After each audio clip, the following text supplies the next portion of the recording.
На задоволство, особено на диаспората, Заев во политичка смисла е минато. По вчерашниот избор на нов председател, благодарејќи на подобрата меморија која имаат од нас кои живееме во државата, тие убаво ни освежуваат и не подсетуваат на се што всушност сме заборавиле дека ни се случувало. Ако се сеќавате, првата година кога дојде на власт, почнаа дечиња да умират. Што се раѓат? Многу дечиња умираа. Па многу народ умреа, да ги убиваа поред Вардарин, ги вадаат деловите од телото. И многу работи се случија, сега да не ги повтарам. Вистина нема потреба од повторување кога причината за отсуството на меморија не се должи на нашето незнаење, туку на состојбата на несвесност која продуцираат светските елити или поточно длабоката држава, која преку магичната кутија ни го контролираат секојдневието и животот, дури без да знаеме за тоа. Ја контролираат свеста. Значи, а за да ја контролира свеста, тој мора да има овие своји инструменти, а тоа се телевизија. Телевизија е направена во ЦИА, значи ЦИА, тој е производ на ЦИА, и практично вие со телевизорот имате агент во својот дом, кој непрекидно ви пушта информации и вие непрекидно се хипнотизирате, се труете со тие информации.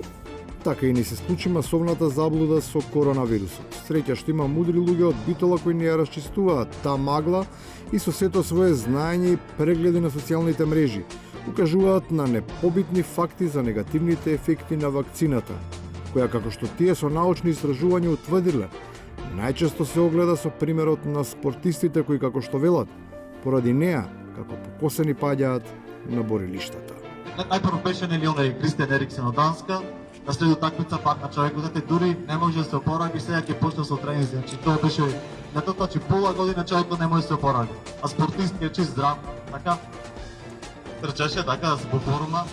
Добро е што човекот оздраве од оние кои не успеа во таа мисија изгледа имаат друга употребна вредност, штом лидерот на еден од влијателните политички субјекти јасно е изразува својата неувереност со постапките кои според протоколите се преземаат по кобниот крај.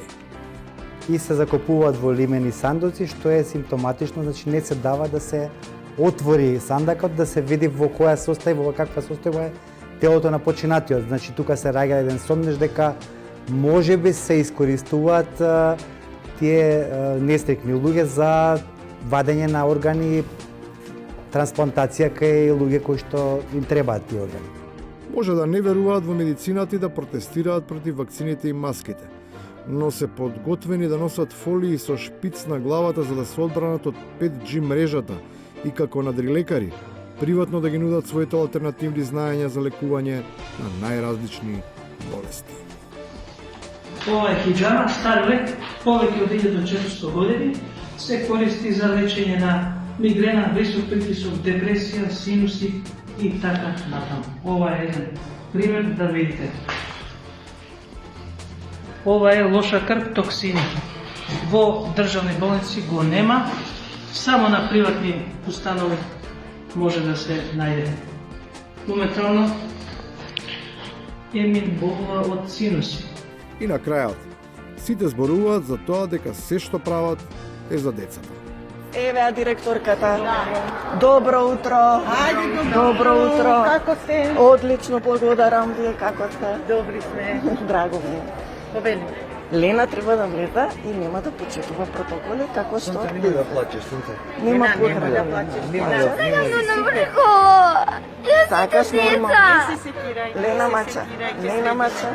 Не се секирај. Ајде, сунце. Значи не е убаво преглена овие работи да се случуваат воопшто. И тоа едно дете не смее да биде доведено во ваква непријатност, особено не кога за тоа што му се случува, без право кому било да му се суди. Се претпоставува дека е одговорен токму тој што го довел во таква ситуација. Оти ниту една идеолошка агенда не е повредна од детската солза.